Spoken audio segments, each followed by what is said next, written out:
નમસ્કાર, ધમદાર ન્યૂઝમાં આપનું સ્વાગત છે અને હું છું પ્રવીણ કુમાર। નવસારી આમ આદમી પાર્ટી દ્વારા આજે ગોપાલ ઇટાલિયાની સભામાં ગોપાલ ઇટાલિયા ઉપર બૂટ ફેંકવાની ઘટનાને લઈ અને આજે વિરોધ પ્રદર્શન કરવામાં આવ્યું। નવા બસ સ્ટેન્ડ થી એસપી કચેરી સુધી રેલી કાઢવામાં આવી। હાથમાં અલગ અલગ પ્રકારના પ્લે કાર્ડ સાથે કાર્યકર્તાઓ અને હોદ્દેદારો આ રેલીમાં આગળ વધ્યા અને સાથે સાથે કોંગ્રેસ અને ભાજપને મામા ભત્રીજાની સરકાર ગણાવી અને આગામી ચૂંટણી 2027માં કાયમી હાર જોનાર આ ભાજપ સરકાર દ્વારા અસામાજિક તત્વો દ્વારા આવા હુમલાઓ અમારા નેતાઓ ઉપર કરવામાં આવે છે તેવા આક્ષેપો પણ આમ આદમી પાર્ટીના હોદ્દેદારોએ કર્યા હતા।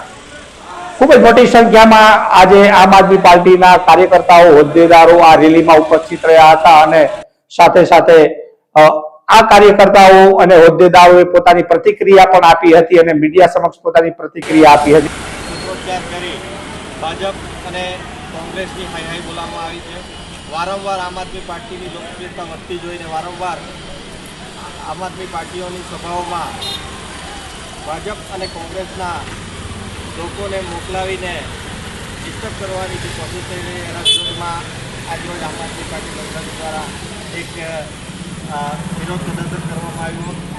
આવનારા દિવસોમાં જો આ જ રીતે ભાજપ અને કોંગ્રેસના લોકો દ્વારા આમ આદમી પાર્ટીનો વિરોધ કરવામાં આવશે મોટી રીતે એ ચલાવી લેવામાં નહીં આવશે। આજે આખા ગુજરાતમાં લોકો પરિવર્તન ઈચ્છી રહ્યા છે અને આમ આદમી પાર્ટીને પરિવર્તનના રૂપમાં લોકો સ્વીકારી રહ્યા છે। એનાથી બીજેપી અને કોંગ્રેસ બંને ડરી ગઈ છે અને આજે એનકેન પ્રકારે આમ આદમી પાર્ટીના કાર્યક્રમમાં આવીને ખોટી રીતે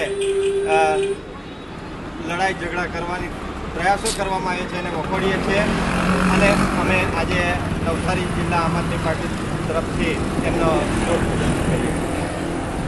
ભારત માતા કે તો આ આમ આદમી પાર્ટીના કાર્યકર્તાઓ અને હોદ્દેદારો આજે તેમણે રેલી કાઢી અને પોતાના નેતા ઉપર થયેલા હુમલાને વખોડી કાઢ્યો હતો અને આવનાર સમયમાં જો આ પ્રકારે કોઈ પણ હુમલા થશે તો તેના ઘેરા પ્રત્યાઘાતો પણ જોવા મળશે તેવી ચીમકી ઉચ્ચારી હતી। તો આ જ પ્રકારના અહેવાલો અને સમાચારો સાથે દમદાર ન્યૂઝ સાથે જોડાયેલા રહેશો। નમસ્કાર।